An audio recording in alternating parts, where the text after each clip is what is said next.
Mga kapamilya, pasado alas 3 ng hapon at kung makikita nyo sa aking likuran, ongoing yung replenishment at sea sa pagitan ng mga barkong pandigma ng New Zealand at US. Itong US, ito ang New Zealand. At yung nasa gitna yung inilatag na pipe or hose para maitawid yung fuel patungo sa barko ng Amerika. Nakita nyo, mas lalapit pa tayo ngayon. Tatapat dito mismo sa auxiliary vessel o itong oil tanker A11 ng New Zealand.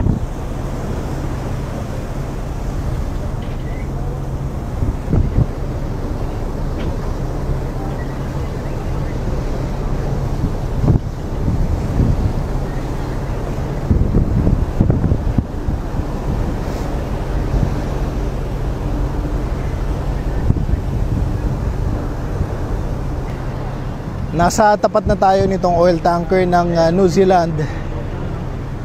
At kanina merong iniliban na parang lubid gamit yung flare gun.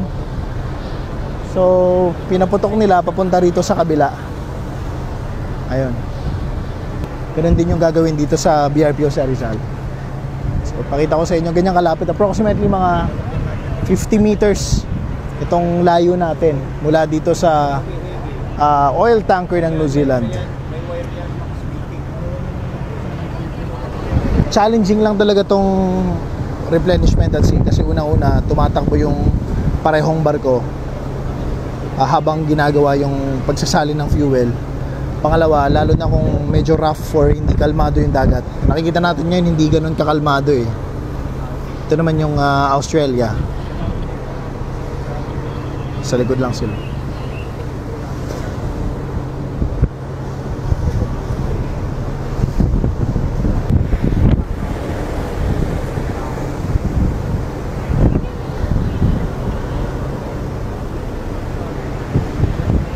Isa ito sa mga batayan natin ng pagiging interoperable with other navies, yung replenishment at sea. As we all know, malayo tayo sa mga refueling stations natin, and through the conduct of replenishment at sea, we are able to extend our endurance at sea.